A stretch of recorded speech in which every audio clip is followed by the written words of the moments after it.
Oh, that wasn't it. Uh, refresh.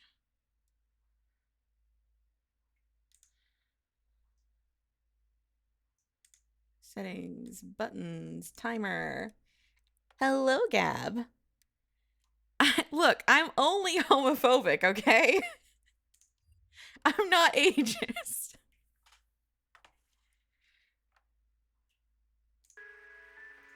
And Hakma deserves it, okay? It's I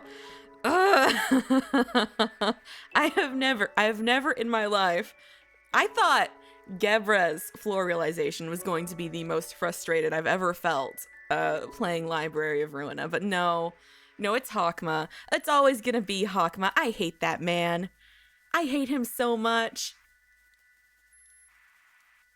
Just the worst. He's the worst. He's not even likable.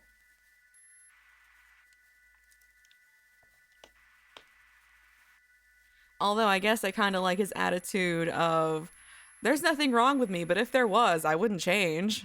He's the worst.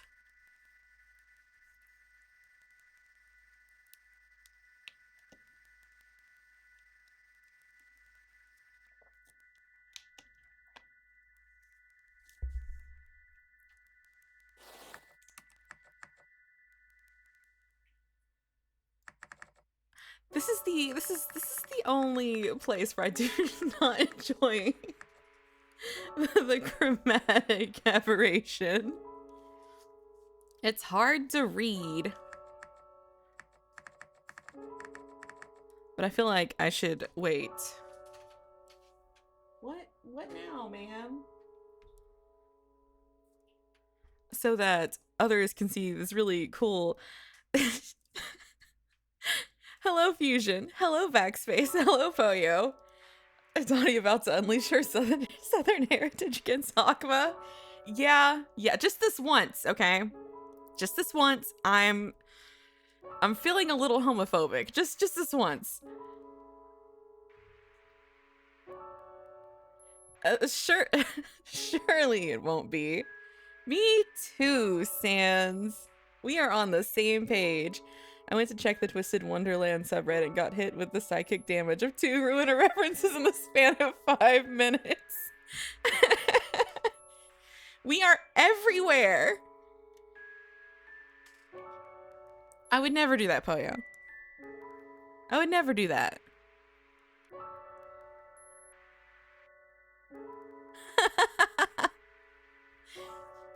Fusion, you can share the things that you've commissioned from me. I usually don't share what I've done for commissions. Maybe I should. Honestly, submit. Just open the curtain, Gab. It's. I was gonna say it's so easy, but it's really not. Open the curtain, butter your eyes, make the most of this experiment. Just it's really fun. I say as the game gives me a small nervous breakdown on a regular basis. Alright, let me look at regretful gaming.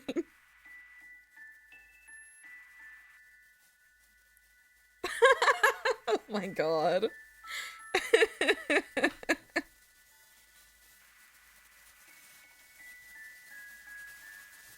That's beautiful.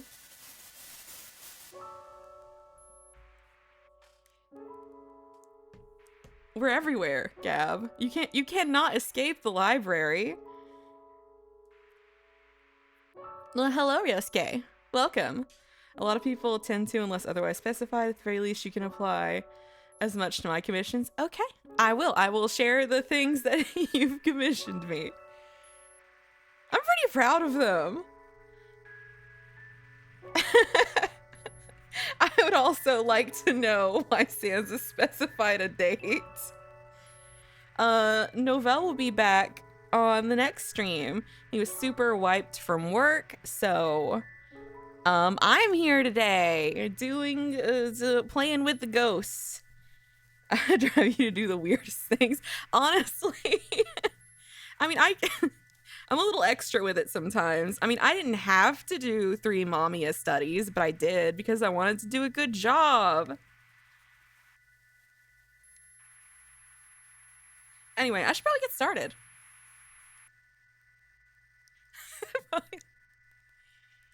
One of these days, I'll force you to draw a mech. I mean, I feel like I was, you know, like one fourth of the way there with Gridman. I was surprised that I was able to pull it off because I'm never like I feel like it's so easy to fuck up those types of shapes because it can really show your lack of knowledge on foundations. Yeah, I'd like to resume. Please. I love the little running animation. So cute. You already drew. You know, you have a point, Sans. You have a point.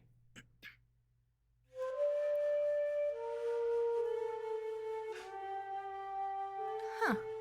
Anyway, guess that's one more reason to hate the church. That's a great line. That's exactly why I left here. I toss the officer's gun into the trash and start heading towards Pacifica's once again. I hope there's another hijinks that happens along the way. There's nothing odd in particular about the rest of my journey. And I'm not just saying that because of how bizarre the journey has been so far. I just mean I can't. Oh no, I can't read already. I just mean I keep walking, making progress, and eventually reach my destination. Pacifica's house is a little bit away from the center of town, but none of that really matters now that I'm here. It's a splendid house that even I can appreciate. I guess it's splendid.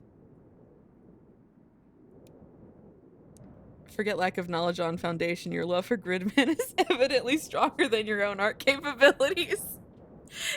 I fucking love Gridman. I would commission you if I had payment beyond a Switch gift card. Yeah, that would be...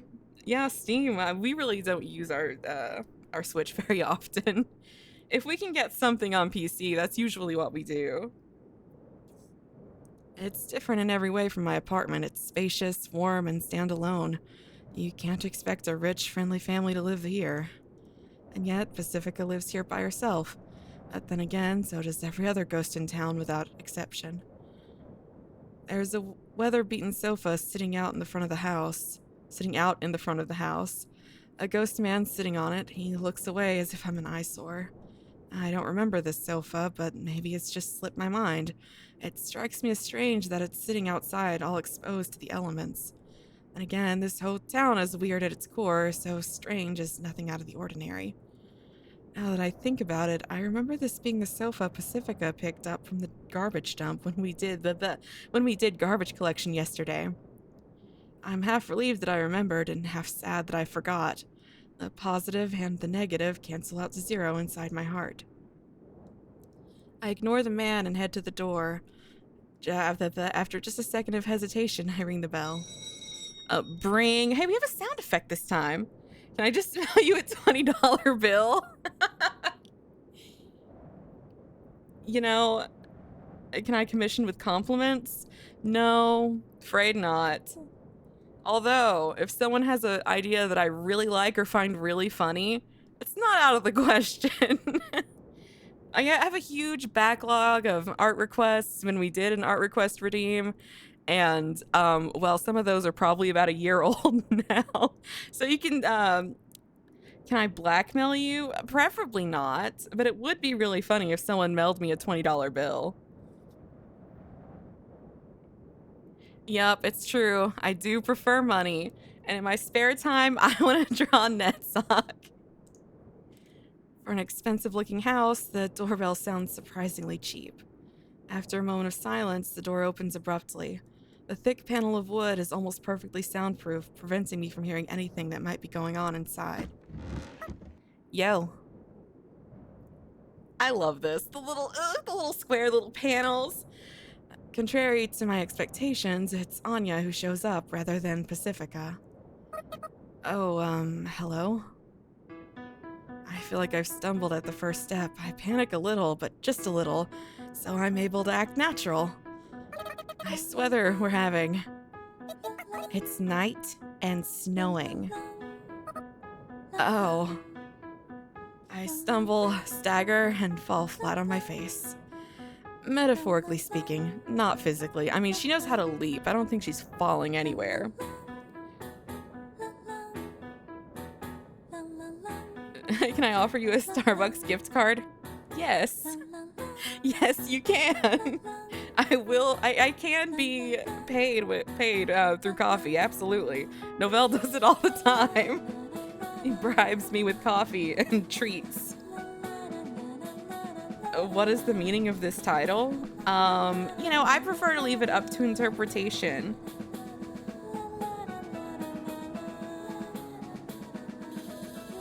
I don't. Oh, the exclamation mark. I was like, what? Why is there a correction? That's just what it feels like. It kind of hurts.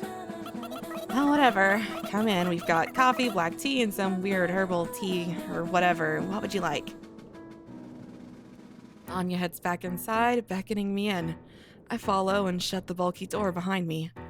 The various sounds of the streets suddenly fade into the distance. Even sounds I didn't realize were there until they're gone. I went with coffee and 1 sugar. Why are all drinks at this girl's house so good? They must be so expensive, so bougie. Saying that, Anya leads me through the hallway towards the living room. There's a nostalgic smell, the smell of town's ghosts, a sweet, heavy smell reminiscent of a honey-scented candle. Since they disappear in the sun, sometimes it feels like the only real thing about them is their smell. When I enter the living room, the smell gets even stronger. The room's decorated colorfully and cheerfully for the welcome party. There's a fireplace, but it's just for show. The room is actually heated by a large, noisy heater. You know, I've been in way too many houses where the fireplace is just for show. I'll just get a gift card and throw it really, really far at you. You know, the funny thing about gift cards is that usually they have some kind of code that you just type in somewhere. So that's the fun thing about that.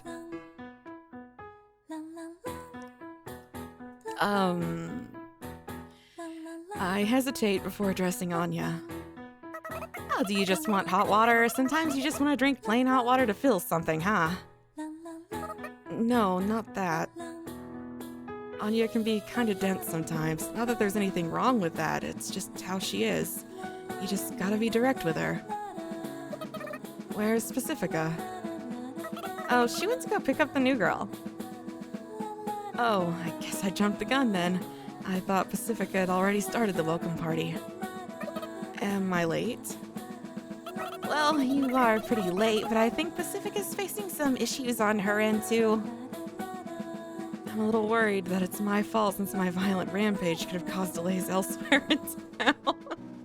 I love a girl who violent rampages! There's something creepy yet innocent about this music. I find it super cute and endearing. But I do kind of think that a lot of creepy things are cute and endearing. Speaking of my violent rampage, I wonder if Anya will hear about it soon. Pacifica's got ears everywhere, so she might have heard about it already. I feel dejected. Whoops, what's going on? I leaned on the keyboard. I feel dejected. I don't want to think about the subject. So let's switch gears. About how late am I? Relatively. Meaning? Look, if we had an accurate sense of time, we wouldn't say things like 9,999 years. I slip up again, but I guess the positives and negatives cancel out to 0 again. Because now I know for sure that the elderly man's idea of 3 o'clock is nowhere to be found. I suppose you're right. Here. Anya hands me a mug. The coffee inside is so pitch black that it almost looks like tar. You're not gonna say you don't want any, right? You used to drink this a lot, after all. Thank you. I drink it down. It seems sweeter than what I drank yesterday. Is it good? Probably. What's that supposed to mean? Anyway, here. Anya hands me a tin can the size of a matchbox. Thank you. Looks like they're mint-flavored tablets, which I don't think is a good match for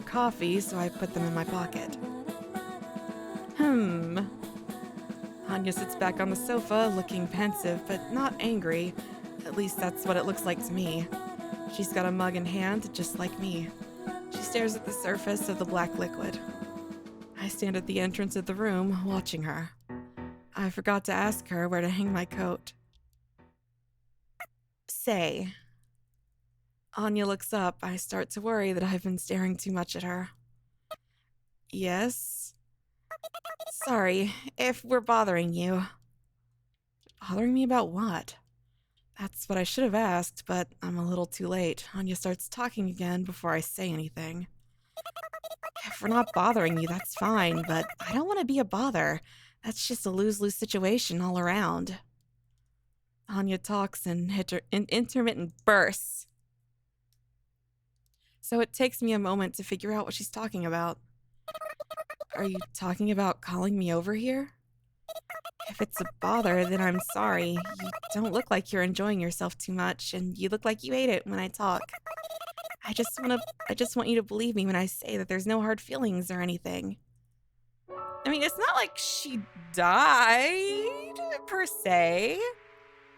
I mean, I'm sure it still sucked to get killed and all, but it could have been worse.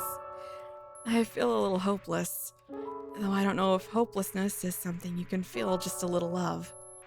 It feels like a teensy tiny part of your heart has been crushed. Overall, you might not be that hurt, but you feel hopeless in that small aspect. It's not like I hate being here with you. I say that out loud and clear. I swear it. I suppose the obvious explanation here is that I'm lacking sociability. I should have smiled more. I should have come here sooner. Anya doesn't know about that scuffle I had outside, so she thinks I just dragged my feet to get here. I don't hate it at all. Anya looks at me. Now it's my turn to look down at my mug, except I already drank up most of mine, so I've got no choice but to look back up. Oh, okay, but... Anya looks at me again, with sad eyes. Eyes that make me sad, too. Though not as sad as her. But I wanted to do it. Anya murmurs. Well, how was I supposed to know she was murmuring until just then? What's the way to murder if you can just respawn, right? That's what I'm saying. We decided that this is what we should do, even if you hated us for it. What you should do? We wanted to make a new friend for you. It's the least we could have done. After all, it's almost like we had stolen ourselves from you, I guess. I get what she's trying to say. It's almost painfully obvious to me. Every time there's that little crackling sound, I keep thinking that it's Novelle's microphone, because when his microphone fucks up, it sounds like that. And then I get really nervous because I don't know how to fix it. We want you to have friends, even if you hate us. Okay, get the new girl to be your friend, couldn't we? That part, I just can't understand. I'm sorry, I really am. I'm sorry if we're being too nosy, but still. You've got it all wrong. For a moment, I thought I could hold myself back, but I realized I just can't. I shout. This is all just a big misunderstanding. Yes, there is a misunderstanding indeed. One huge misunderstanding. I hear a voice from behind. Pacifica standing there with snow still clinging to her body. Pacifica. If you're wondering why I came back alone, it's because those poops at the poopy church kicked me out for some poopy reason. Pacifica talks up a storm in a single breath, but she doesn't stop there. And yet I still did my best to leave with a smile, and what do I see? A stupid client calling out to me even though I said I'm closed today. But I still handled it with a smile. Anyway, I came back because I was worried about Sayoko. And what do I hear you telling her, huh? Look, I just felt like I had to say it. I mean, it's not fair to hide it from her, is it? Fair? I see. Fair, huh? Look, timing is everything, and when you've got something to say, if everyone spoke what was really on their minds all the time, we'd have nuclear warfare and the world would be blown to bits. Assured mutual destruction, don't you get it? I'm sorry. It's the ghost of Novelle's past. Ooh. That's why I wouldn't hold a grudge if I were a ghost in this world and someone killed me. It depends on the reason that they killed you, right? I mean, I would hold a grudge depending on the reason. Pacifica's angry look causes Anya to completely shrink away. It's kind of sad to see her like that. It's okay. I don't mind at all.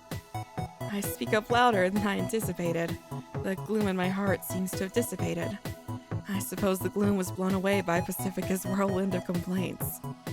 That must have been her intention from the start. She's always one step ahead of me, huh? Just for fun? That makes sense, Sans. If someone kept killing me out of spite. She's trying to make me a friend. It makes me happy to think about it like that. Why don't we just leave it at that? If you want me to hurl this empty-headed redhead out of the window, then just say the word. How about it? There's no need for that. You're too kind, Sayoko. Wouldn't you agree, Anya? I'm so sorry. It's okay, really. When I let out an exasperated sigh, Pacifica holds my hand. She then looks me in the eye and says, "You know as well as I do that this girl's kind of blunt. She doesn't mean anything bad by it, okay?" Okay, before I can find the next thing to say, bring... The doorbell rings. Anya? Got it. Anya goes to the door in Pacifica's stead. It's probably that client again. Just tell him I'm too busy today. Gotcha. Anya slowly disappears down the hallway. So slowly that you can clearly see how annoyed she is. So what were you trying to say, Sayoko? Oh, I was just thinking about how amazing you are, Pacifica. Thanks, but what do we do now? We gotta take that girl home somehow. What's she like? Well, I only caught a glimpse of her. Suddenly... Gue?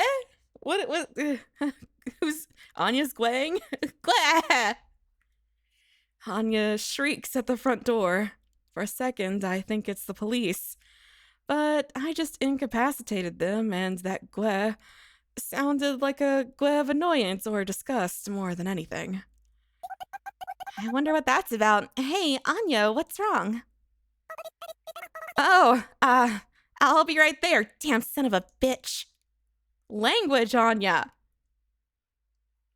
An exasperated Anya peeks into the living room. Passy, you've got a visitor. A small creature hops up from behind Anya. Or at least that's what it looks like. It's obviously not an animal. Thanks for inviting me, even though you're so busy. What a lovely house you have. You weren't invited. The small creature is actually just a child. An adorable child! I love those stupid little hats with the ear flaps. Well, I'm not exactly an adult myself, so am I a child too? I don't think I give off childish vibes, though. Do people only see others as children if they think of themselves as adults? See what I mean? Blah, am I right? What evil have you ushered into my house? Pacifica furrows her eyebrows. This little girl couldn't possibly be that harmful, could she? Oh wow, you must be the ninja everyone's talking about. It's a super honor to meet you in person. As soon as the girl notices me, she speaks up with sparkles in her big round eyes. I remember seeing her, a child. It truly is a creature. Oh, I probably am. Hi. It's a pleasure to meet you. She takes a few steps towards me. Then she cutely removes her glove and reaches out for a handshake. There really shouldn't be anything cute about removing a glove, but somehow she pulls it off when she pulls it off. Why is the writing so stupidly clever? I mean, ghosts are definitely creatures, so... When I timidly reach out my hand, she giggles as she takes my hands in both of hers and firmly shakes it up and down. Ugh. What's with the disgust? She seems like a polite young girl. That's exactly why. Say, Clara, shouldn't you introduce yourself? Oh, you're right. A girl named Clara hops back, straightens her posture, and looks me in the eye again. My nose is stuffy. My name's Clara. I'm an apprentice nun at the church. Please bear with me as I learn. She bows her head. Not her upper body, just her head. An awkward gesture for sure, but that awkwardness only adds to her cuteness. She's got a very cute face, but she doesn't seem to realize it herself. It looks like she's trying her best to please everyone in her own way.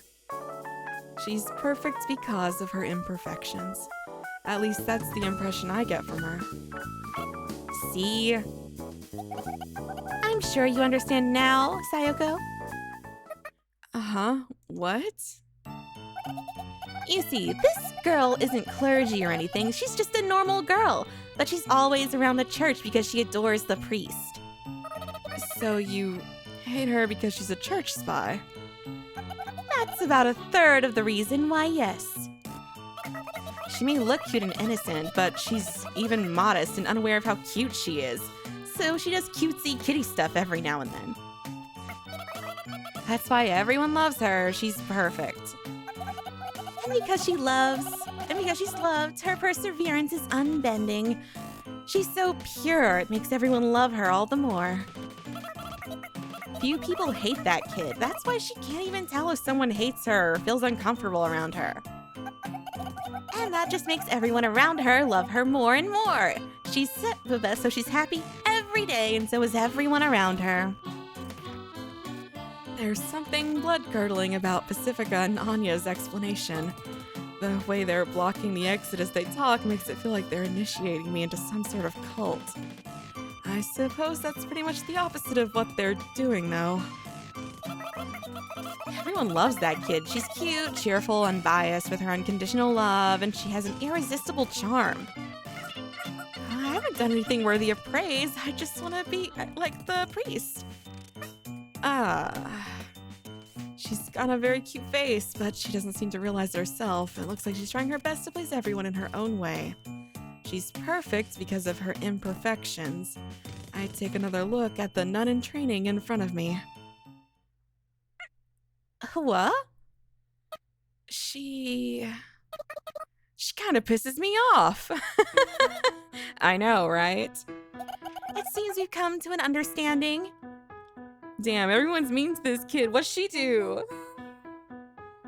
I mean, willingly joining a church? Yeah, well.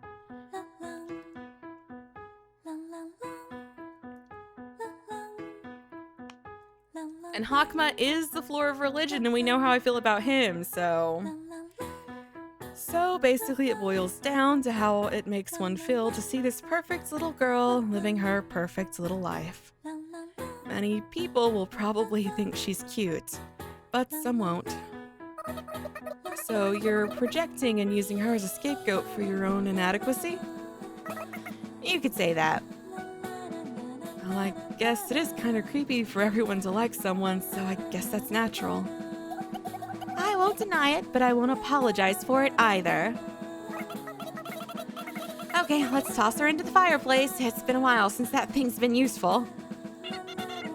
Oh, Miss Anya, what a funny joke. Oh, come on, damn it. Anya looks up upward pleadingly as if she's giving up on everything. She then shuffles over to the sofa and collapses onto its soft fabric. Clara seems to seize that and says, "Miss Anya, you're so funny," which only causes Anya to groan again.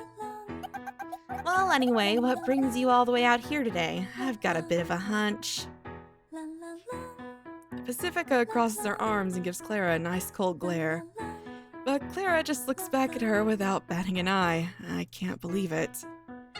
Oh, right. It seems there's a misunderstanding about the new ghost in town, so I've had enough of that poopy priest excuses. the priest isn't poopy. The poop isn't priesty. He's a priest. He's a poop. A priest. Poop. Priest? Priest. Poop. Priest. Poop. Okay, fine. He's not a priest. He's poop. I get it. Yeah, he's poop. Oh, what? How'd you cut it out with the wha, you poop? The priest is a wonderful man. I'm sure he has his reasons. I believe you'll understand one day, Miss Pacifica. What reason could he possibly have to label the new girl dangerous and lock her up? I'm sure he cannot give any reason that people would understand right now. I believe he'll explain it in full when the time comes. So why did you come here personally? I didn't want you to hate the priest, so I came here to come on to come to his defense on his behalf. Okay, now I don't like her. Religion is poop. You're right, Pink. Good luck, backspace. So you're saying the poop didn't send you here personally? You should have just said so sooner. I thought for sure the poop had entrusted you with some poopy message. No matter how much Pacifica makes fun of the priest, Clara's eyes never lose their shine. I can do nothing but shudder as I watch the conversation unfold. The priest delivers the word of God to us, and Clara wants to deliver the word of the priest to everyone. Anya! I heard ya, poop poop. Don't bother with the fireplace. The window will do. It saves us the trouble of cleaning up. You know, I'm just realizing that they could quite literally just throw her into the fireplace. I think we should kill her. That is an option, Poyo. It is an option.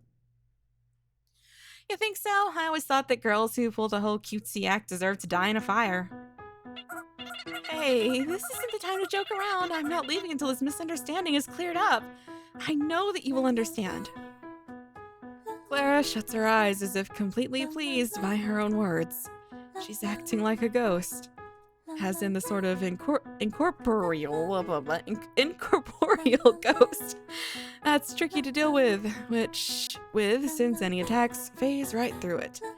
A troublesome specter that's always present and can never be interacted with.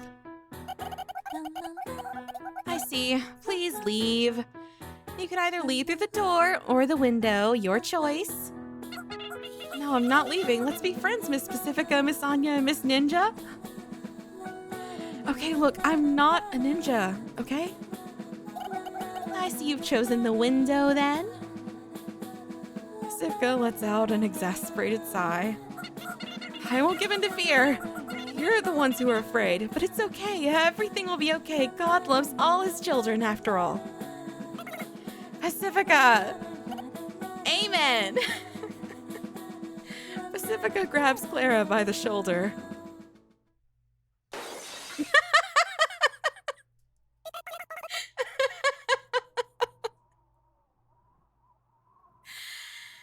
I feel tired all of a sudden. Today's just the worst. What were her final words? What? Why would you say whoa when you've been thrown out of a window? At least say eep or something. Guys probably like that about her. The wha part, I mean. The wind's blowing in through the broken window, but none of us complain. You know, it's worth it sometimes to break your own window to just throw someone out for like the most dramatic effect. We would rather invite the cold in than invite her. The decorations sway in the chill, invisible wind. Anya and Pacifica ignore it as they sit back on the sofa. I'm sorry you went through all of this for me. You're a mortal ghost. I think God has probably abandoned you. I mean, they're ghosts and they're still capitalism, so yeah. I would say God fucked up. I sit directly on the floor a little bit away from them and lean against the wall. Warm air rises, so it's much colder near the floor than you'd expect. I hate myself for failing to find a better seating position. Having failed to accomplish their duty, the welcome party decorations look somehow cold. The poor new ghost, I hope for her sake that she's not the cutesy type. Don't worry about it. I'm not mad at you, Sayoko. I'm mad at the church. You know that, don't you? Well, yeah, but I was thinking I caused you a lot of trouble. I don't know I don't know the specifics, but I realize Pacifica's worked really hard for my sake, so that she could make me a friend. Even if I stopped being her friend? What's that supposed to mean? I didn't hear everything that the dummy Anya over here said, but it's not like we want to stop being friends with you or anything. We just wanted to do something for you, a token of reconciliation. But physical objects quickly disappear, you know, so we wanted to give you a friend. It's like planning a surprise party. We've already gotten this far, so we might as well see this whole thing through, right? We didn't mean to trick you or anything, honest. Yeah, I understand. It's okay. Actually, I should be apologizing for all this trouble I've caused. Before I can finish that thought, I sink into silence. I'm cold. The heater's on, but that's like bailing out a sinking ship with a thimble. It's too cold for comfort. Aren't you cold? Why not sit over here? Yeah, that's right. Pacifica and Anya scooch over and make some room for me in the middle. It should be much better than the floor. And we might be warmer if we share body heat. I get up and stand in place and hesitate for quite some time. In the end, I decline the offer. Aww. No! They are so cute. You have a point, Gab. I tell them I'm going home since I'm tired today. Okay, sorry about today. I'll plan a bunch of stuff and get it all prepped by tomorrow, so please come back when you wake up. I'll be waiting. Let's drink coffee again. Sure. Okay, I'll see you tomorrow. Wait, let me walk you. I tell her she can just walk me to the entrance as we part ways. The moment the door closes, I can hear Anya's voice through the gap saying, maybe I should go home too. The sky's still dark. There are still ghosts coming and going around this time. Considering the whole commotion earlier, I should probably avoid Main Street. I walk stealthily, avoiding contact with others. I don't feel especially cold since it was already pretty cold inside the room. They wanted to make a new friend for me. That's what those two said. I feel like that's part of why I was so intrigued by the idea of a new ghost in town, too. Anya, Pacifica, and I ended up getting ourselves quite the reputation. A new ghost would be convenient as a friend since she won't be aware of any of the town's history.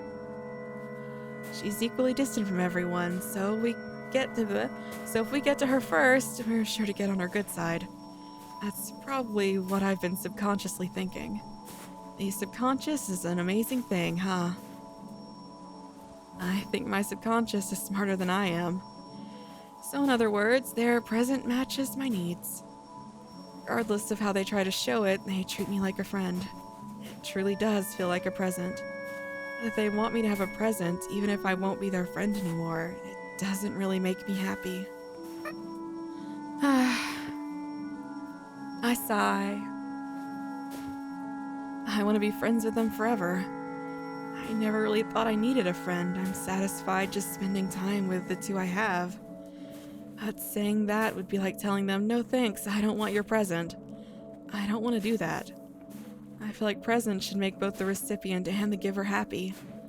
I mean, I've given presents myself before, haven't I? Hopefully I have. I desperately search through my empty memory and arrive at my apartment before I knew it. I'm home. Bon Jovi. Blackjack. Pacifica's house isn't that far away, but I feel like I've walked quite a distance. I wonder what happened to the elderly man and the police. Hopefully they don't come for revenge. I don't want to be thrown and shot repeatedly as payback. Payback. That gives me an idea. Oh yeah. I figured out something I can do. Maybe I can pay them back somehow. I don't think I've really used my brain to think up something like that in a long time. Tea. I can't hold back a giggle. Just when they thought I was out. That's the cryptic thought that comes to mind. And as soon as it crosses my mind, I tumble down the stairs. But that doesn't stop me from thinking about how I can pay them back.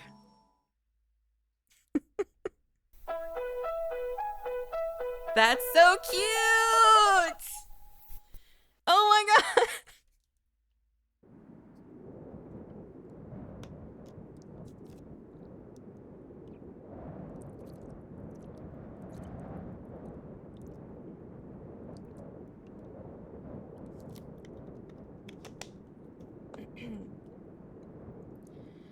Even later at night, when maybe 60 or 70% of the town's ghosts are asleep, a man stands in front of the entrance to the church, one of the biggest buildings in the town alongside the station. He's not dressed in appropriate church attire, however. His oily face is covered in stubble. His gloves have spotty discoloration. His boots are tattered. You can tell his hat smells just by looking at it. His gloves have spotty discoloration. Oh, yeah, we just read that. His protruding belly pushes against his coat and the questionable stains on it, and most of all, he has a rifle.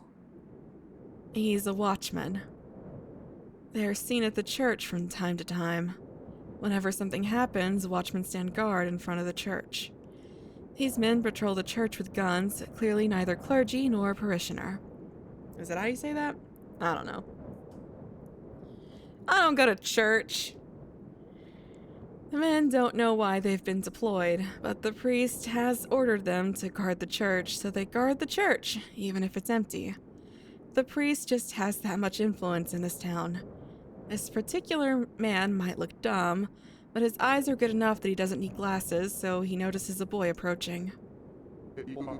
Hey kid, no unauthorized access today.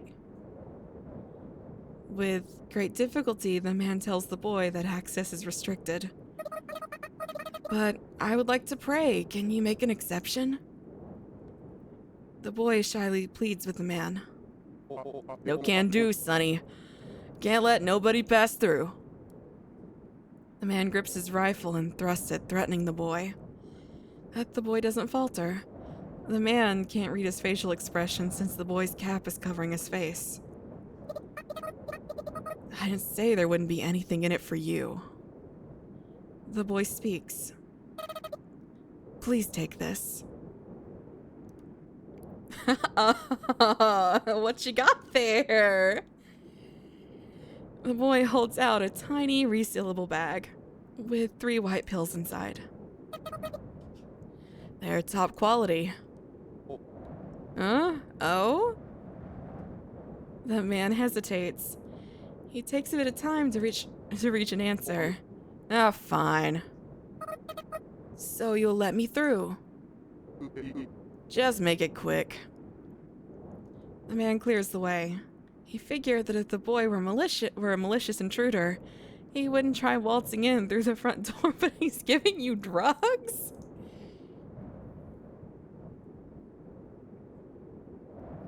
Yep, guns at church. Yes, that's tradition, right?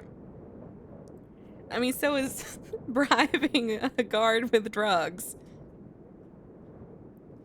And perhaps another reason is that the man was already looking forward to enjoying those pills.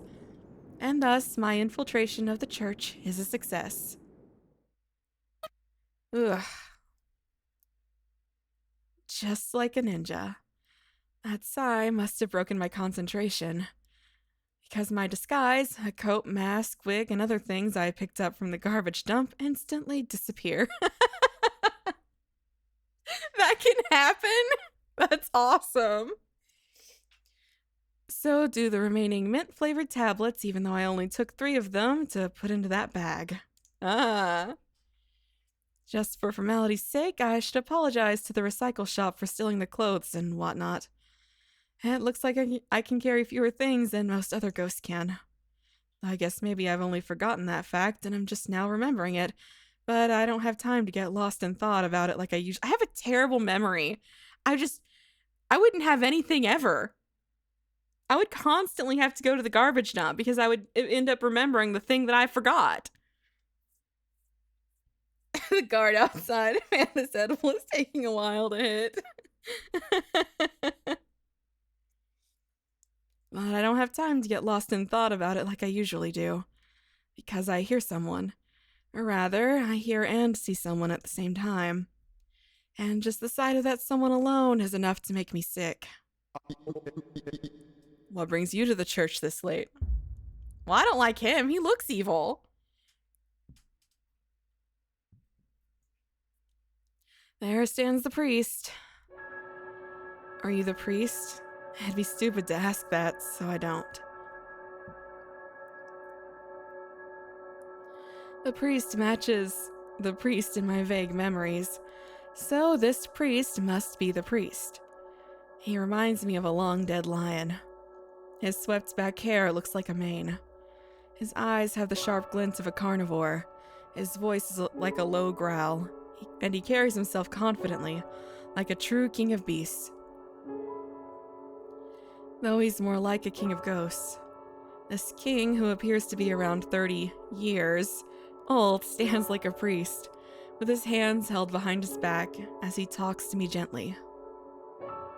Oh, that's such cool framing! Oh yeah, I forget I can do this. Just move my mouse around. I love that. That's my favorite thing. One Piece reference. Maybe one day I'll get it too. How strange. I believe we had already closed for worship today. When the priest moves, I smell the scent of dust and burnt out candles. While I hate the church, I don't hate the smell. They let me in because I said I had some business here. I see. Rules are rules, and upholding the rules is a watchman's job. So I can't have a watchman helping someone break the rules. He must be reminded of the rules. Oh, did I say the word rules too much? The priest laughs. I can't help but laugh too. What is this feeling?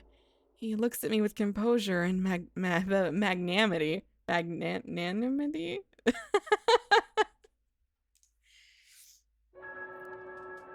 This feeling, yes, he's like God. I heard you got quite violent downtown today. And that's something about him that I hate. Why did you leave your room? As soon as the priest says that, his composure and... I don't know how to say that. Disappear. Magnemite, yeah. Yeah.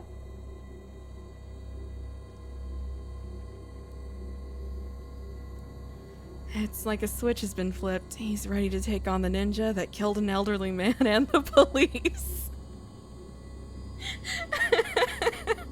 I love Sayoko. She's amazing. Composure, and whatever that word is, that I know the definition of but cannot say. That's 2 things I've stolen from him. I'm just a little bit happy. A friend suddenly came for a visit. I tell him the plain truth. I can't pronounce small words. How am I supposed to pronounce words with that many letters? I thought something like that would never happen again. I thought I'd sealed away the evil. The priest keeps staring at me. I don't think he intends to take his eyes off me for a moment, not even to blink. And at the same time, it's like he's looking through me and back to that day. I wish I could see it too. I wish I could reclaim my past. There's something scary about the existence of an unfamiliar me. I really enjoy the way this handles amnesia. It's a little more elegant than I think most other things handle amnesia. You've changed quite a bit since the last time I saw you. For a moment, I didn't recognize you, but I surmise if anyone was going to pay us a visit, it would be you. My chest hurts, like a tooth cavity, like a long, drawn-out pain that'll deprive me of sleep. So that must explain why Pacifica and Anya seemed hesitant to get in touch with me. I've changed, and probably not for the better. Those two are nice, so they won't talk about it. I didn't notice. Those two have been watching over me, and the current me has just been taking advantage of their kindness. The me that those two talk about is just my empty shell. They embrace that shell, put on smiles, and explain things that should be common knowledge. This pain, is it my heart? I heard someone say that the heart has no sense of pain, but that can't be right. But something has to hurt for me to feel this pain. Where is the pain? I can't tell where it is. I can't heal it. I hate this. The new ghost is here, right? Give her back. I speak in a firmer tone. I want to get out of here as soon as possible. Give her back? But she's not yours, and you've never had her. She's dangerous, maybe even more dangerous than you, so she's even more awesome. I need her. For what purpose? My friends need her in order to help me, so I want to help them get her. Duh. It's a strange thing to say, I know. Maybe I'm broken, but this is the answer I've come up with. So please don't interfere. I see.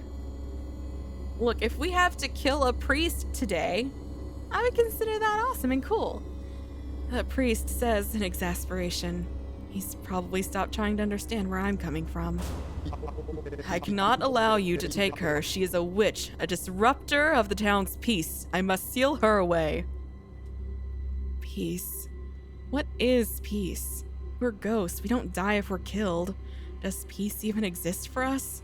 If so, then isn't every ghost already forcibly sealed away inside this so-called peace? God is testing us. Until the day we earn his mercy, I must guide the townspeople to protect the peace and live modest lives. For that is my purpose. The priest looks at me arrogantly with his hands still held behind his back. He may be cautious of me, but he's calm. He has people to support him. He has purpose to live for each day. He has a fulfilling life. I can't lose to someone like that.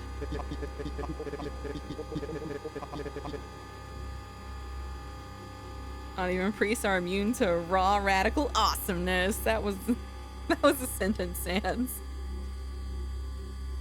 When we earn his mercy, he will lead us to paradise. By spreading his word to even one more person, we can live better lives. And I intend to hold out until that time. Each sin cleansed is another step towards paradise. Even someone as empty as me can realize that. And so I pour all of my nothingness into it. Man, I wish Novell were here. He does such a good priest impression. I can't bring that kind of energy to that.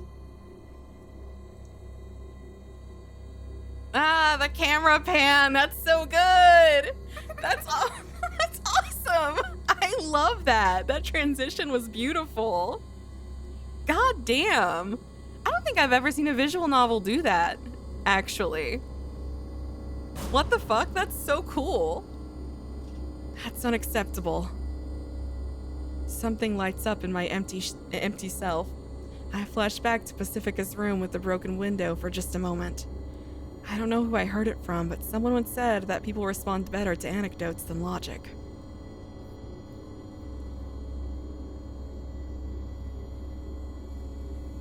Just get racist? I don't know how to be as racist as Novell. I don't have it in me. I gotta look at this for a second. This is so cool. Just the fucking over the shoulder. It's so cool. That's why smart people use tall tales to garner respect and amass fortunes. No idea when or where I heard that, as always. How annoying. That's probably what inspires me to talk back, interrupting the priest. You can't sway me with a tall tale like that. I say probably because it doesn't really feel like I'm the one who said it. It's not a tall tale, it's the truth, all of it. I'm not just some suggestible little girl. But you can be, as long as that is what God so desires. How long will you make this out to be God's fault? Do you hate this place that much? Just give it up already, there's no escape. Surprisingly enough, I laugh. A laugh that's a mess of different human emotions. Now that I think about it, people laugh all the time, whether they're happy, mad, or sad. But it's a different sort of laugh. That's probably why it's appropriate to laugh in just about any sort of situation. I laugh too much. I just got a PTSD flashback from that stream. Please, please go on. I need you to elaborate, Sans. Who am I, anyway? Who's this girl who's talking? Some organ inside my body feels like it's been set on fire, and that fire is setting me in motion. The magma-like heat boils my blood and circulates through my body. Even my head becomes a red-hot lump of heat, lighting up every last nook and cranny of my thought process. Silence! The priest brings his hands forward, away from his back, revealing an automatic pistol, which he points at me just as I suspected, I suppose.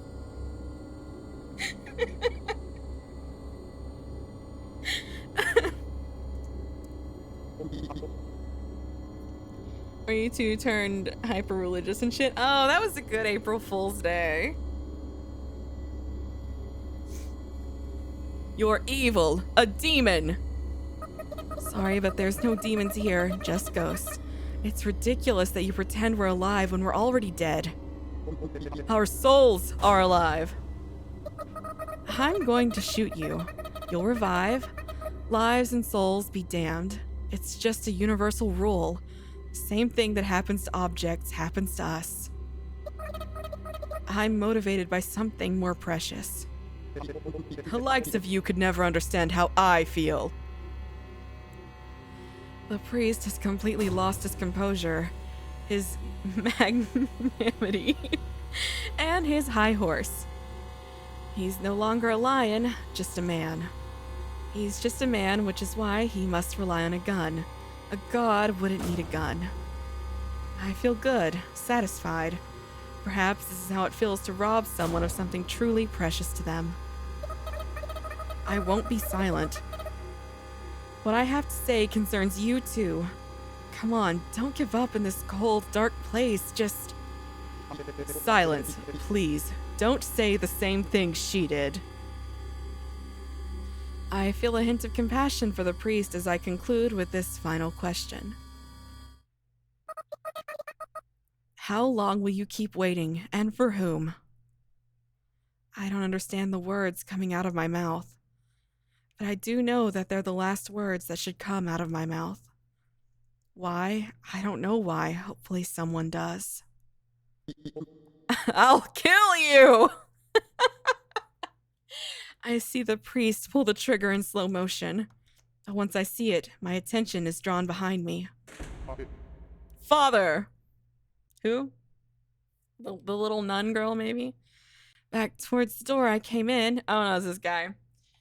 The door opens and in comes the man I'd slipped past earlier, his rifle drawn. The man instantly processes the situation and... Ninja, how dare you fool me? Die! I love this so much. Saying that, he pulls the trigger, but it's already too late. had already pulled a pistol out of my coat and aimed it at his brow. At this point, I'm not even questioning my lightning fast movements. I think of what I want to do and do it. It's so natural I've come to accept this unfamiliar me. Accursed ninja! The priest fires without hesitation.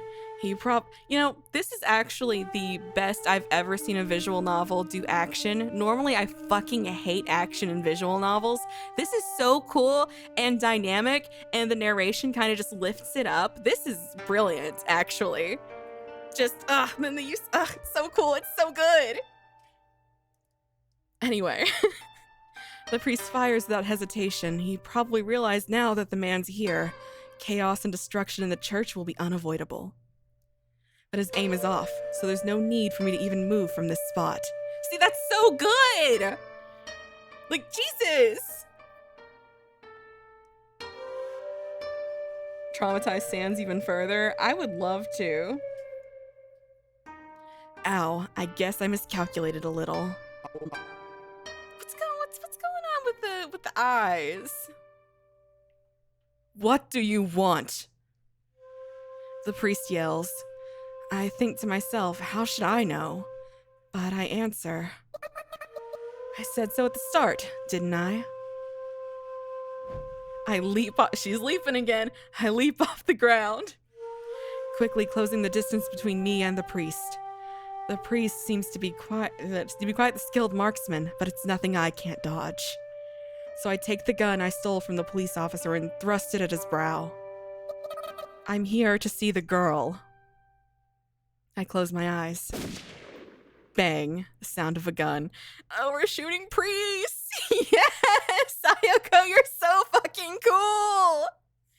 Thud, the sound of something human-sized collapsing onto the ground. The sound of blood roars in my ears. Who's there? But I can still pick up the soft sound of footsteps. A perfectly cute voice, one that I remember. It looks like something's in the darkness of the pews. Gathunk. I hear some sort of machine starting up. After a moment's delay, a siren starts to roar. Someone must have pulled a fire alarm or something. I'm sure the police and the priest's followers will come rushing in soon. Clara, stop the alarm. Right, if someone's in the church, it's probably her. I open my eyes. But from the darkness, I can hear her feeble voice protest. You want to be my friend, don't you? But she sounds hesitant. Stop it. I aim in the general direction of where she's hiding and fire. I didn't hit, but that's fine. She's gonna kill a child too? I love her. This is just DMC4. This is JoJo all over again. Free should have spent more time at the shooting range than spouting bullshit. Amen. Don't fuck with the girl who looks like an Omori character. The sound stops. I know that this sort of alarm can be switched off manually. I step towards the darkness. It doesn't look like she's going to run away, or maybe she can't. I step up next to Clara as she desperately tries to keep standing on her shaking legs. Miss Sayoko, please apologize. I'm sure everyone will forgive you if you step down now. It'll be fine. I'm sure everything will be fine. Lead the way. Let me help you, Miss Sayoko. I keep burping, and it's very unpleasant. I made a flower out of paper. You can have it. That offer's somewhat attractive, actually. I imagine myself apologizing and everyone forgiving me and loving me like they love Clara. But then Pacifica and Anya would hate me, so no thanks. I refuse. I said lead the way, poophead. Oh my fucking god! Holy shit, Sayoko! I strike Clara in the face, making a proper fist with my hand, of course. Clara flies back about half a meter, her nose bleeding. She places her hand on the ground, trying to get up, but fails. She looks confused. She hasn't realized that she's been roughed up a bit. But she's not crying, she's just got a bewildered look on her face. She still doesn't realize what's going on, and that irritates me. I hate you, but I might come to like you. Lead the way, unless you want me to hit you again. I spit out those words. To be honest, I don't hate her enough that I want to hit her. Clara silently gets up without wiping her bloody nose, and with a delicate, truly ghostly voice, she says, "This way." And she leads the way. Let's be friends once this is all over. Clara doesn't respond. This is probably my first time walking around the place. It feels kinda strange and creepy. It's like I've got motion sickness. The church is a big, conspicuous building, so I'm used to seeing it from the outside. I guess what's so off-putting is the contrast between how much I think I know the building versus how little I actually know about it. It should be so obvious, though. I mean, it shouldn't come as a surprise to know that a box contains things, right? Come to think of it, I know even less about myself than I previously did. I keep surprising myself again and again. It feels like I'm not even me. But looking at things objectively, maybe this is the real me. However, there's no way for me to know for sure. For some reason, I'm exhausted. I can't concentrate. That's not good. The gun I'm pointing at Clara feels so heavy. It's tiring to go up all these stairs. How many floors does this building have? 4. We're on the 3rd floor. It seems like this central staircase is the only staircase connecting all the floors, which severely narrows down the available escape routes. Looks like Clara's nose stopped bleeding as we were walking. We quickly advanced forward. I've already given up, memorizing a way back.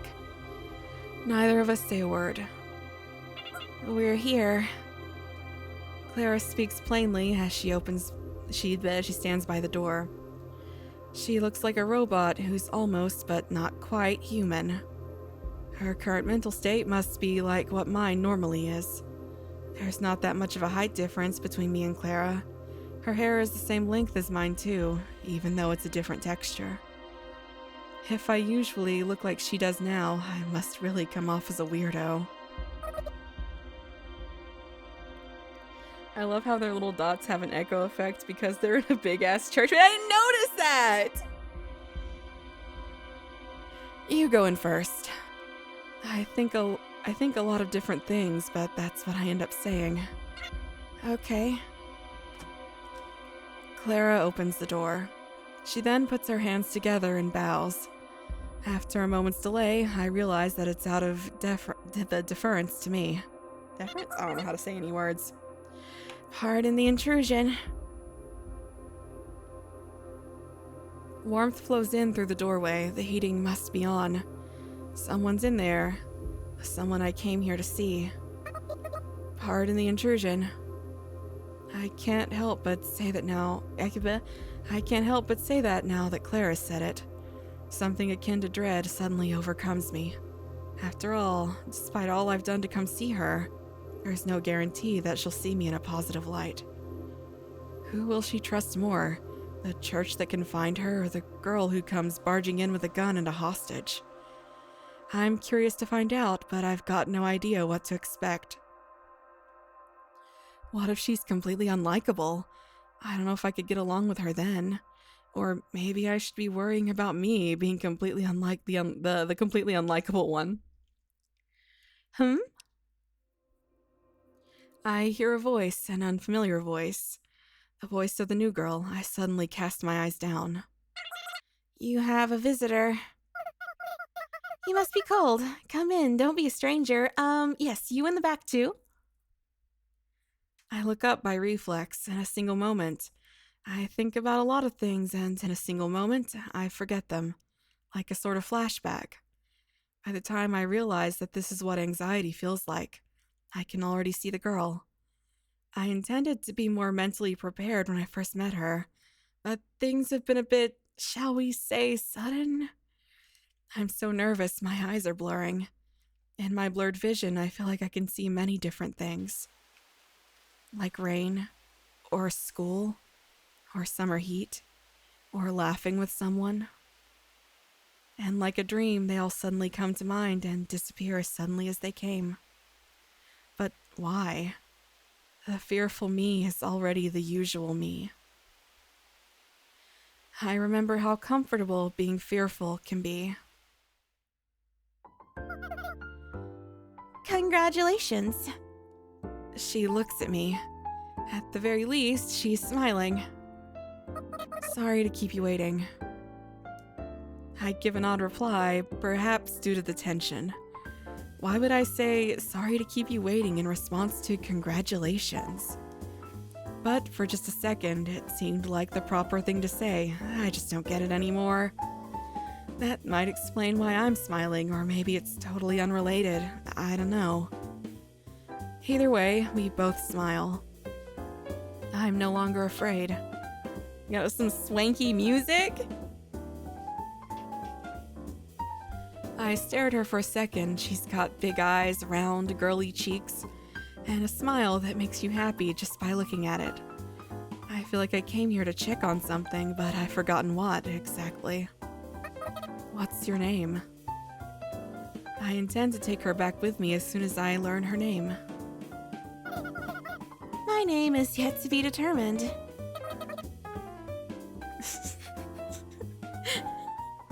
Psycho. Yet to be determined.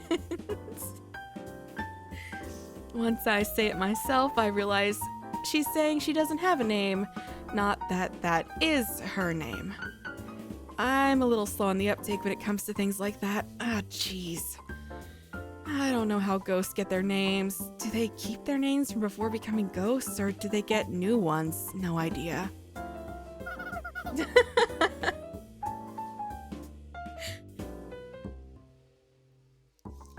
So, hey, are you two free right now?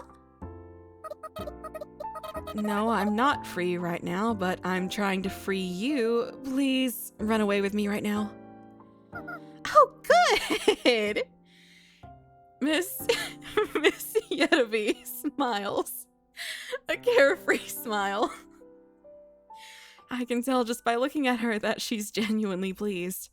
Honestly, I think that's a nice trait to have. Then why don't we eat some ham together? It's delicious, you know? You too, Clara? Unfortunately, it seems the new girl's not a good listener. This is plain bad. But I don't repeat myself. After all, there's no use talking to someone who doesn't listen. Can we go after we eat? I shift gears instead. We have to run quick, right? So let's eat fast so we can run fast, okay? Okay. It's not that she's not listening. This person listens and ignores. That's right, she's the type of person who's tiring to talk to. Does she even understand that she's being held captive or why I'm here? Okay, I get it. Let's eat. There were no rifle shots, just a few pistol shots. The alarm got shut off quickly.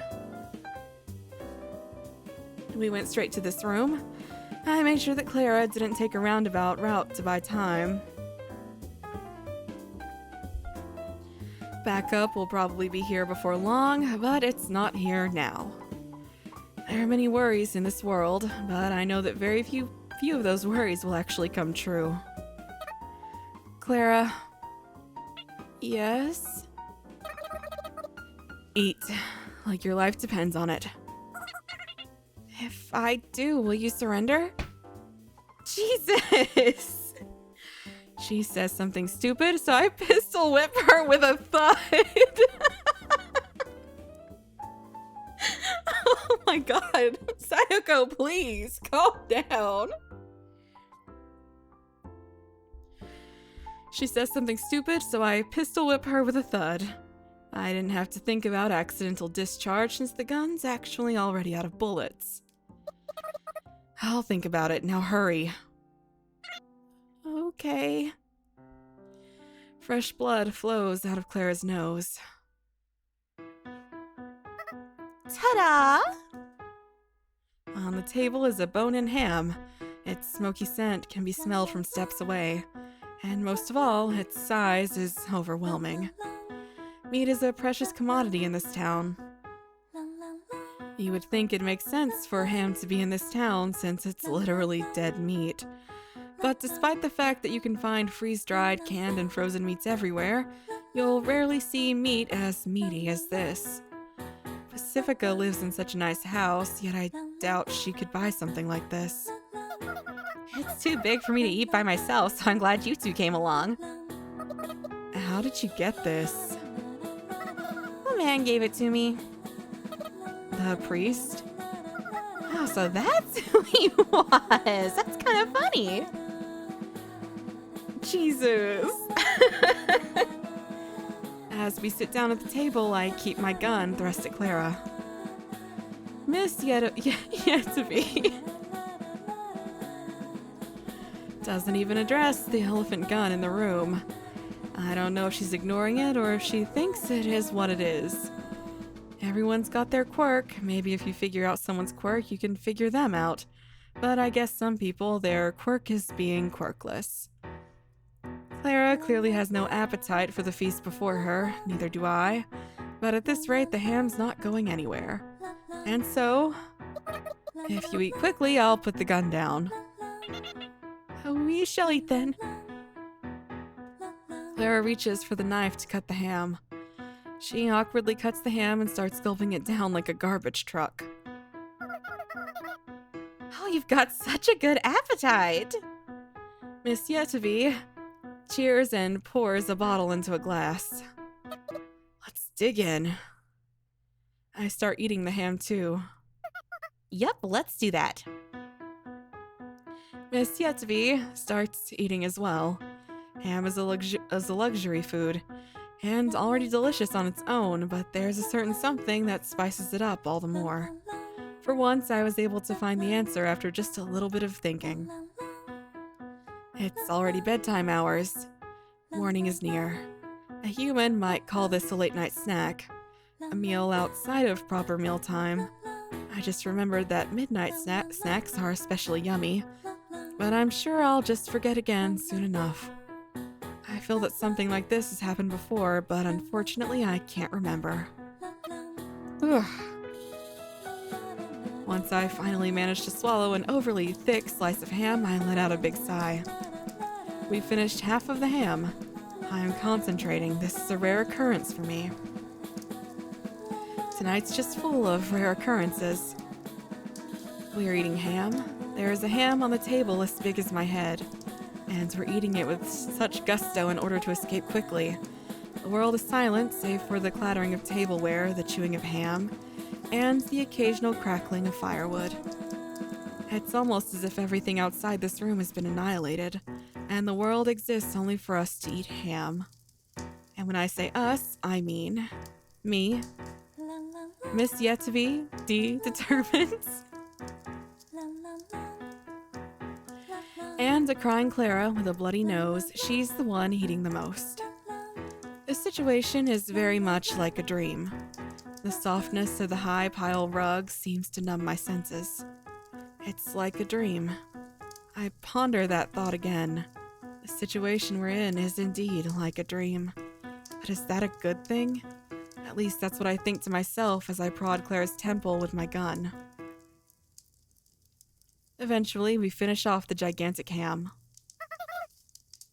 That was delicious. Miss Yetovi strokes her belly in satisfaction while I try to do my best to keep myself from throwing up. Clara's probably in the same boat, too.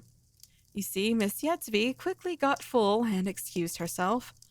Afterwards, she watched us eat and said things like, "You two can really eat, and is it good?" So Clara and I ended up finishing off the majority of the ham. Now then. Miss Yetovi steps up from her chair and claps her hands together. bring. Oh, hey, it is the scene at the start of the chapter. The stopped alarm starts ringing once again.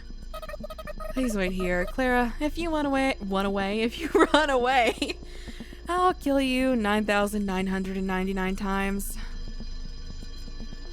I run out of the room and check what's happening outside. I don't sense anyone on this floor. The priest's corpse must have been spotted by now, and it should be clear that I'm the one who killed him. I think to myself, if I were backup forces, I'd gradually go up the stairs to corner me. There's no time. I rush back to the room and take Clara and the new girl. Oh, my suitcase. Miss Yetobe says that right as we're about to leave. No, it'll just hold us back. I'm in a tight spot here. There's no guarantee that I can protect her and her baggage.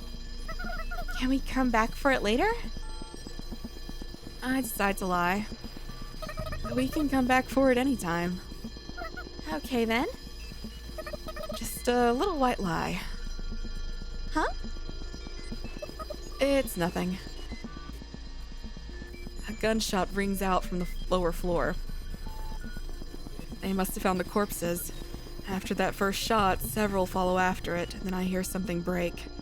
Sounds like they've got shotguns. That's no good.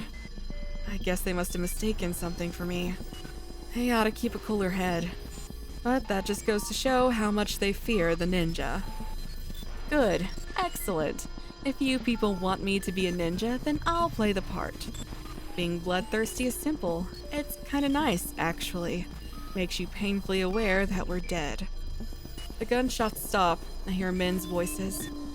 They must be arguing. Maybe they're pretending to clear the area, but I think they should keep it quiet. Sounds pretty dangerous down there. Miss Yetobe murmurs. Don't worry. This song is so cool.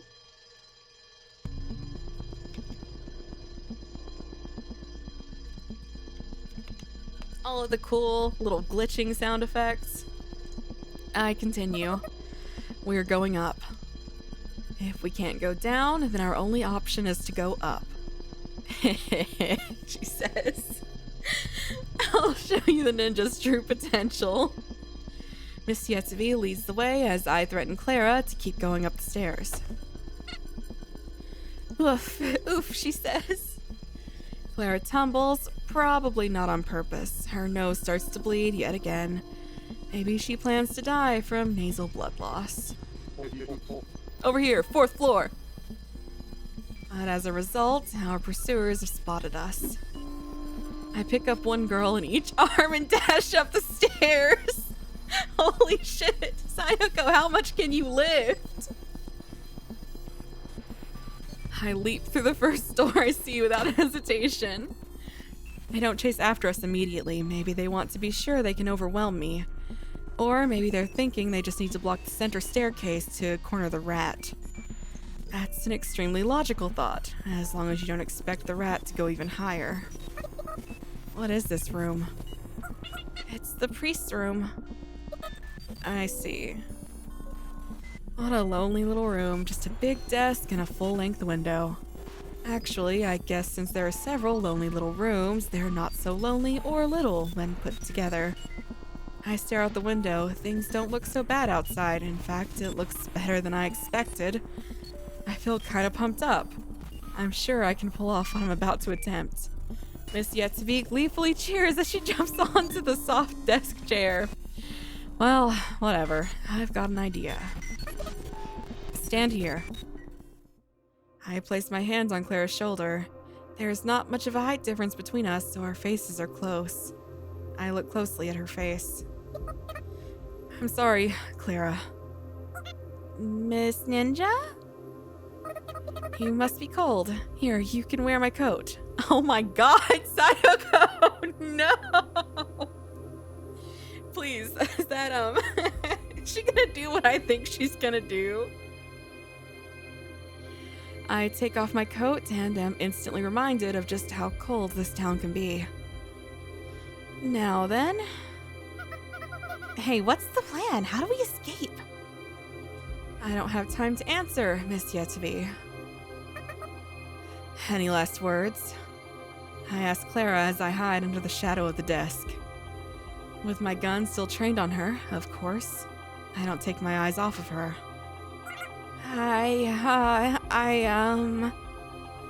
Clara tries to speak, but she just fidgets and fails to say anything in the end. Time sluggishly crawls on. Miss Yetterby looks at me with concern. I want to give her some reassuring words, but what comes out of my mouth is anything but trustworthy. Everything will be okay. By the time I say that, the faraway footsteps are already upon us. There's already somewhere between 6 and 8 men on the other side of the door. She could take them. And they must be armed with rifles or other guns. Any last words? I swivel my head to face in my direction. I'm sorry, but now we're playing on the same field. No, it wasn't me who swiveled her head. It's just Clara, dressed like me, and with a hairstyle similar to mine. Yeah, okay, Johann. But the resemblance is uncanny. I'm sure we'll meet again. Maybe we can be friends then. She does look like me. I hope you'll understand one day.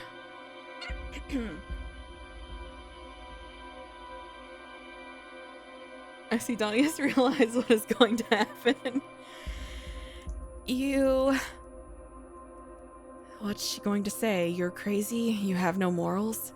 That makes sense. I've studied human rights, but not ghost rights. Slam!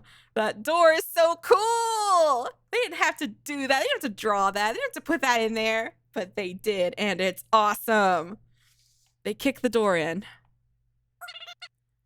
I do have last words. Clara speaks. Poop head. What's that supposed to mean? I laugh. I don't think I could do anything but laugh. I guess maybe Clara really does understand after all. I hide my head under the shade of the desk. I firmly push down Miss Yetterby's head so that it doesn't come back up. Guns. Gunshots. Not only can they take out your eardrums, they could very well take out your whole ears too. Oh, I know what this is. The substitution jutsu. You are correct. I suppose this is the reality according to those muscle-bound idiots. The intruder kills the priest, runs up to the top floor, but once they corner her, she stands dumbfounded in the dread of death. The men shoot me to death with their guns. Eventually, the priest will return from the garbage dump and praise the men. Maybe even reward them somehow. The dread of death, please. This is why you guys are someone else's subordinates. We're ghosts, remember? Well, in any case, they must fear death themselves. Which is why they shot at me. They must have heard the stories of me being a ninja. And to hide their fear, they shot at me with an unreasonable amount of bullets. It all happens in a flash. The desk is big and sturdy, so there's no need to worry about getting hit by any bullets that ricochet or pierce through the wood. So I look towards the window. Several of the bullets meant for Clara hit the glass instead. At least one of the men must have lousy aim. Beyond the glass is the same town as ever. It looks more beautiful than it does from my apartment, but it's just a small little ghost town. Ow! Oops, I loosen my grip. Miss Yetterby nods her head as if to say, I know. But for some reason, that makes me feel relieved. Nothing like a holy woman going down, huh? Correction, I don't think I feel relieved at all. The muzzle flash illuminates the scattering blood.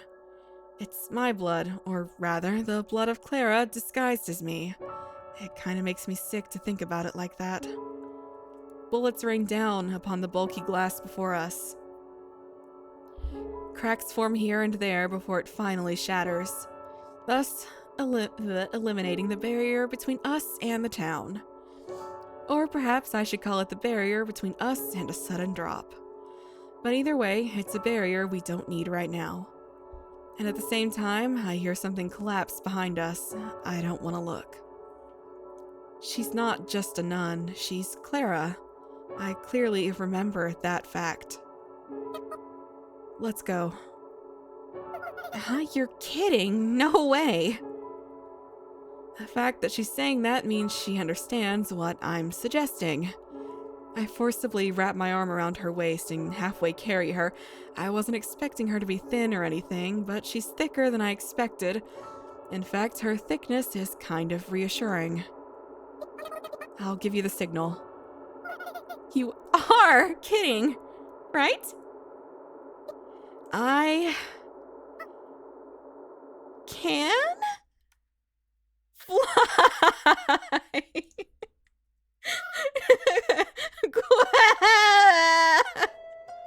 Oh my god, that's so fucking cool! I love this! A man reflexively pulls the trigger when he sees me get up. But his aim is so bad his shot doesn't hit. The other men follow his lead, but they're too late. Without a word, we leap out the window. Miss Yet-to-be screams something, but I'm not sure that counts as words. We leap out of the top of the church from the window of the priest's room. We fall into the cold wind with some late, shot-in-the-dark gunfire behind us. It's cold. Something feels cold inside me. The me who was in me moments before is now gone.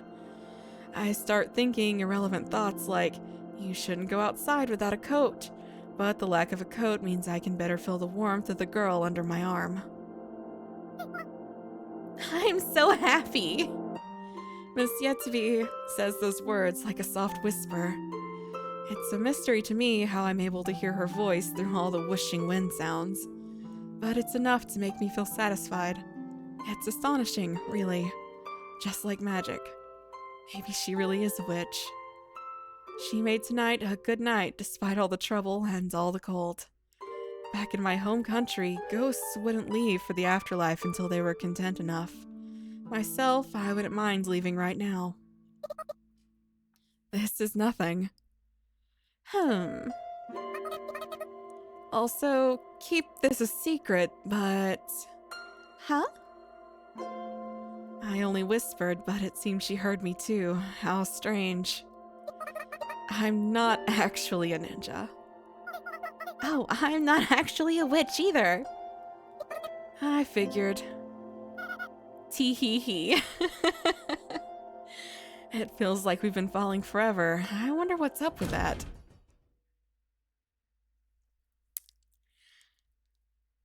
I love this so much. It's so good.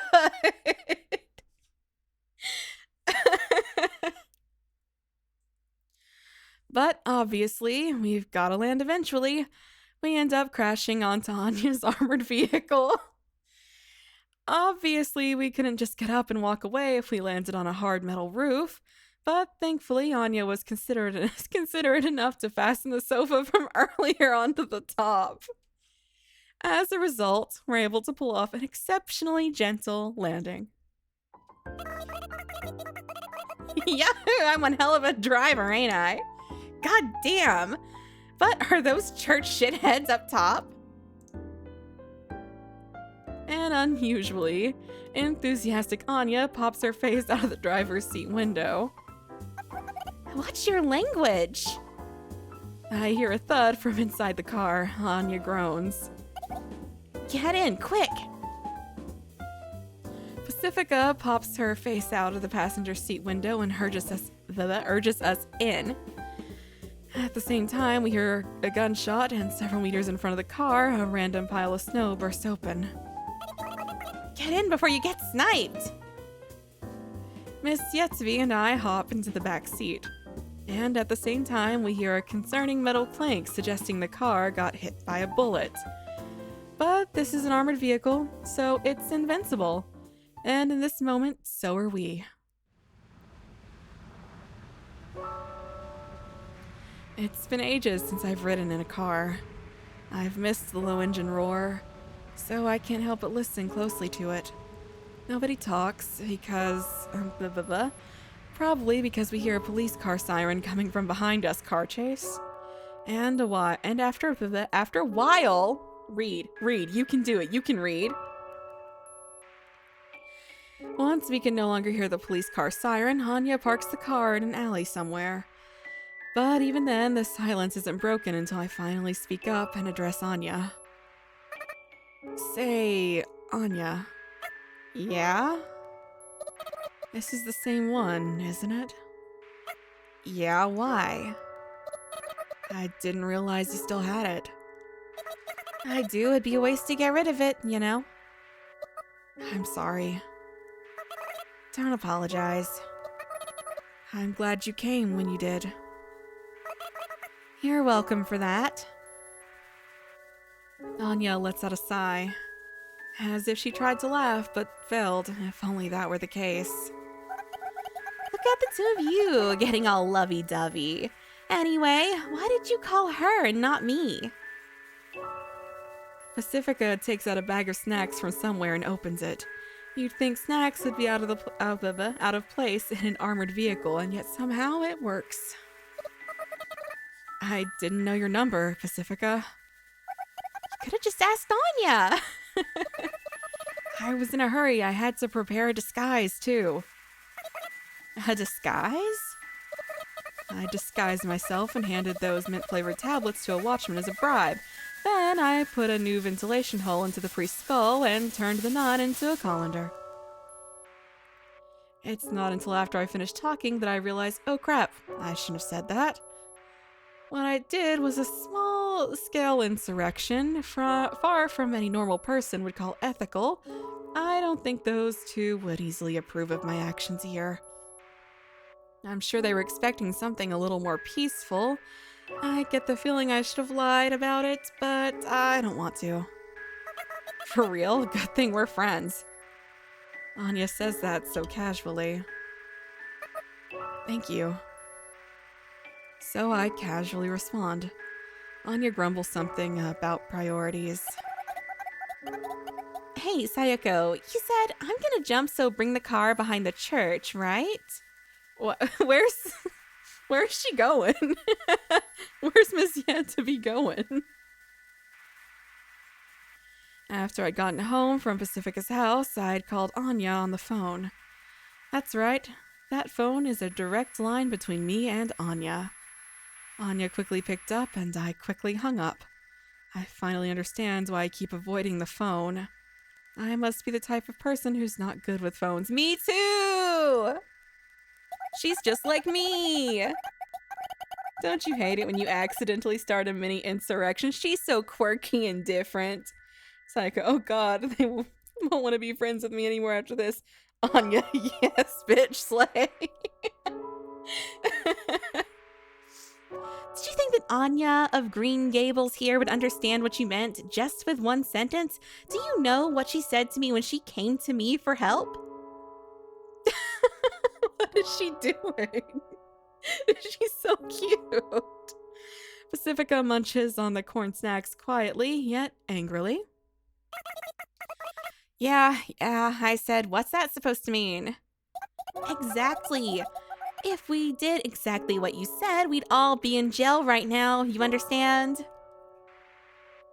Pacifica opens up a second bag. Miss Yet-to-be reaches for the bag, only to get her hand slapped away. Eep! That's why I came to you for help, okay? And I'm the one who told you to tie the sofa on the roof. This girl was just going to bring the car as it was, you know? She's got poop for brains, remember? That's fine. No, it's not! Pacifica shouts. Miss Yet-to-be finds some snacks on her own and starts munching on them, saying it's not as good as ham, but it's okay now that I think about it. I figured Anya would come to you for help and you'd catch on to what I was getting at, Pacifica. I was hoping that you two would fulfill my request, at least as stated, so, thanks for going above and beyond. I see. Well, okay then. Her voice is blunt, but somewhat tearful. I never want to make her cry again. We all fall silent for a while. I think it's because we're all feeling as if we had reclaimed something. But that sure turned out fun, didn't it? Indeed. Yeah. I agree. Also, question. Go ahead, new girl. Short time no see. Yes, well, where are we going? No clue. I guess none of us really planned ahead. Honestly, I only planned to bust the new girl out. I didn't think about anything after that. Where should we go, Sayoko? When she asks me that question, I respond with relative ease. Outside of town. I can feel the air get just a little colder. For real? Well, I kind of get where you're coming from.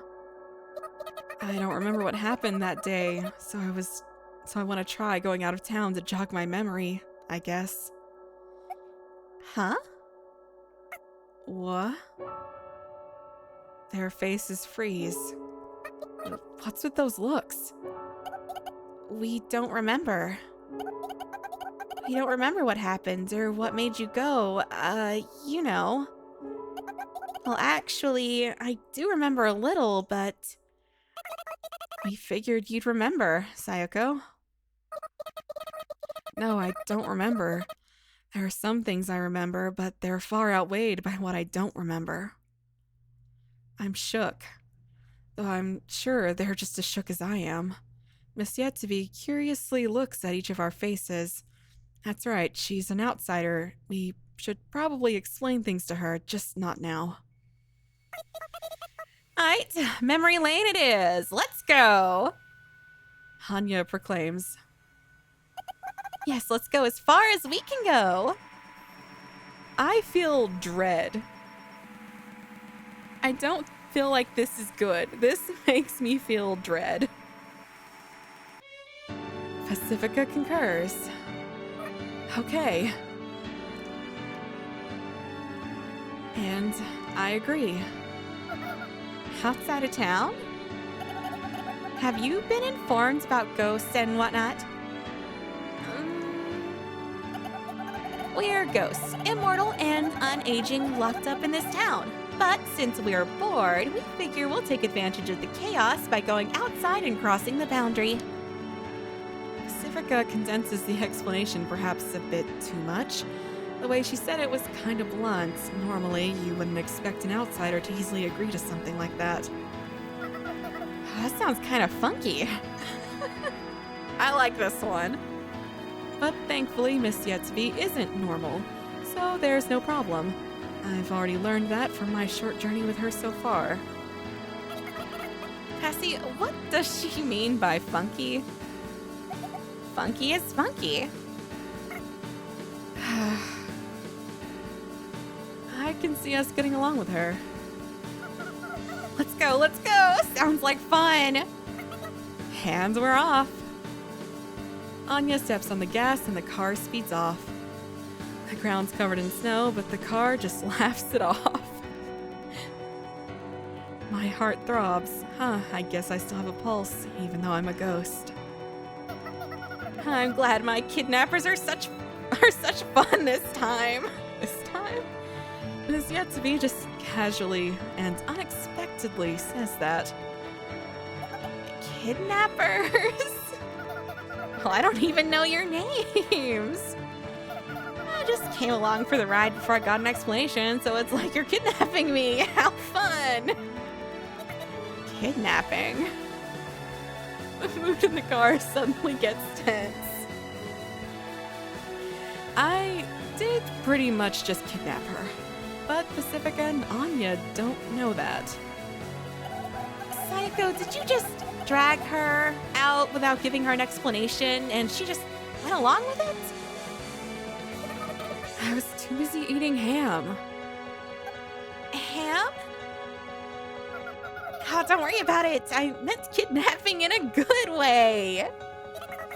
There's a good way?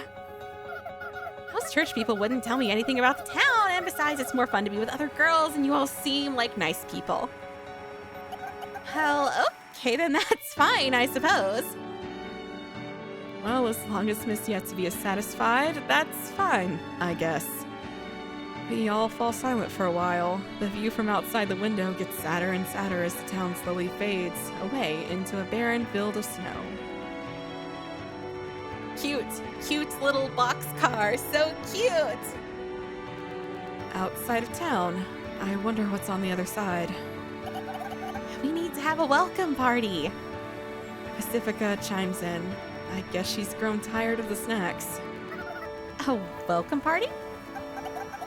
That's what we've all gathered here for. So you kidnapped me to throw a welcome party. Wow, a surprise party. Thanks. Oh, about that. How about we make it a birthday party instead of a welcome party? It seems more festive that way. A birthday party for a ghost? How about we give you a name as a birthday present? How lovely. Sayoko, you're so talented. Talented at what? We giggle, but Anya stays quiet. I guess she's having a tough time driving. However, that isn't the case. Okay, time for some bad news. Anya clears her throat and starts speaking. This car is equipped with a powerful engine so it can run anywhere, and it's carrying a ton of fuel. How powerful? Let's just say that barring the wear and tear, it can run pretty much forever without resupply. Honestly, this thing's built like a tank.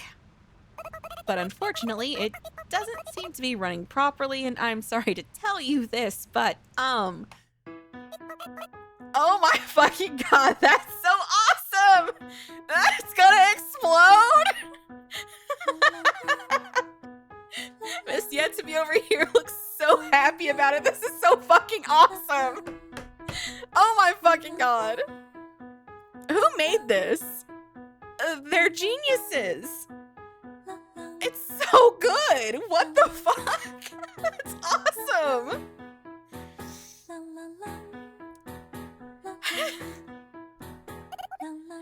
We need to run. We can't. We've got 30 seconds and the blast radius will be hundreds of meters wide. It'll tear up the ground and spread radioactive fallout everywhere. That's an objective fact.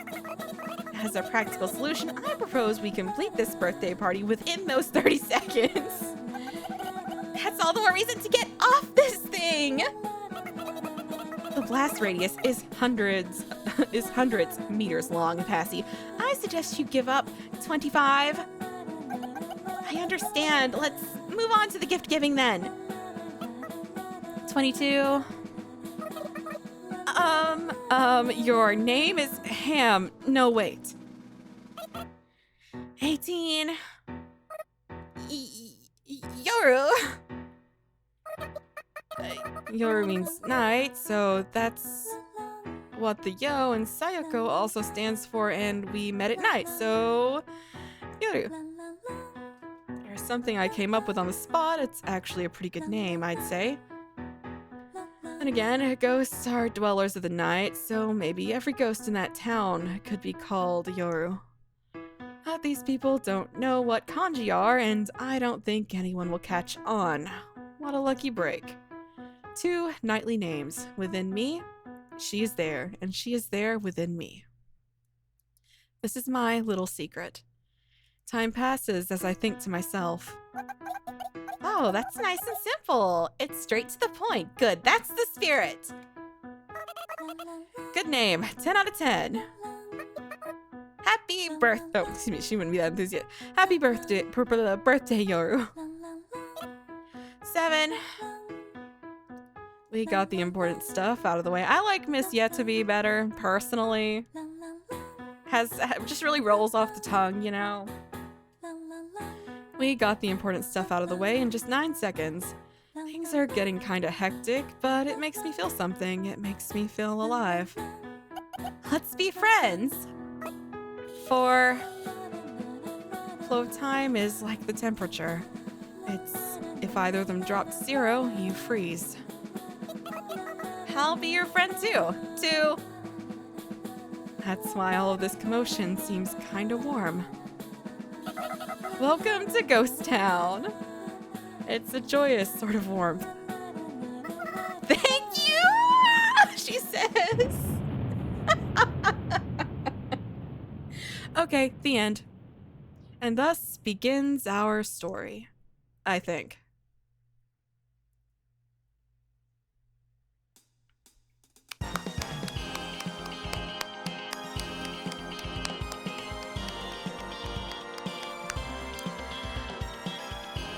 That,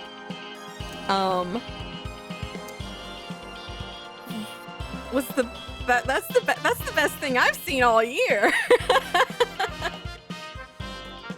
This is awesome. I'm gonna have to bully Novell into playing this because it is a damn shame he's missing out on this. This is fucking awesome. They got sponged. It's peak sponge boob. Man.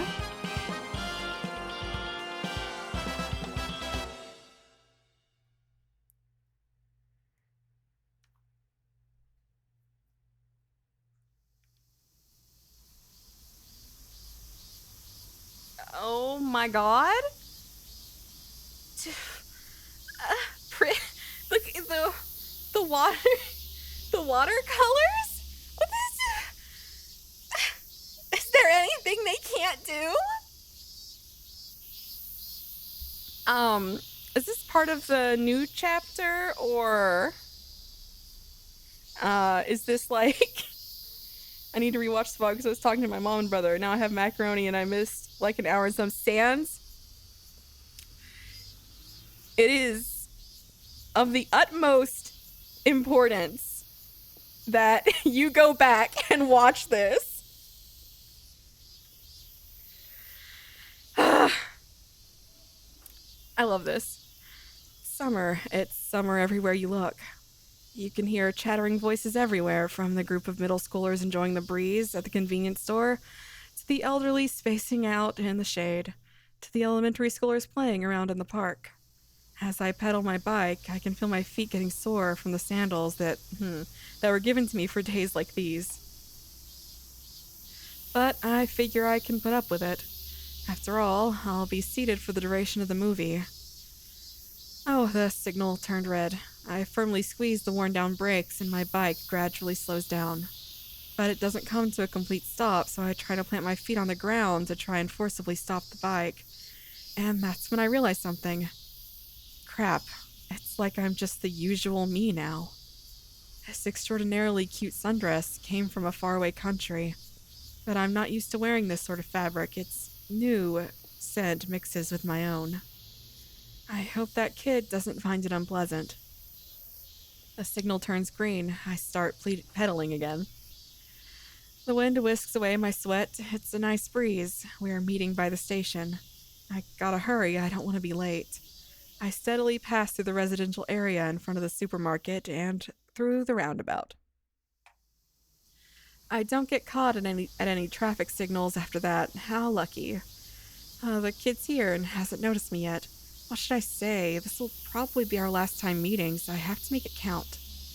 I'm just an ordinary summer sight. I ran out of water. An average elementary schooler on summer break. I can't wait to see the movie.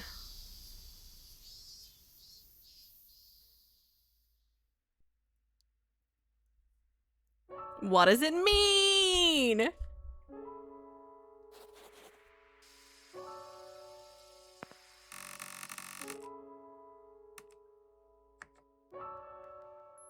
No, we're good. We're good for today. Not that I don't want to. But, you know, we only have 6 minutes, and it'd be cool to start a new chapter the next time I stream this. Man, this is so cool.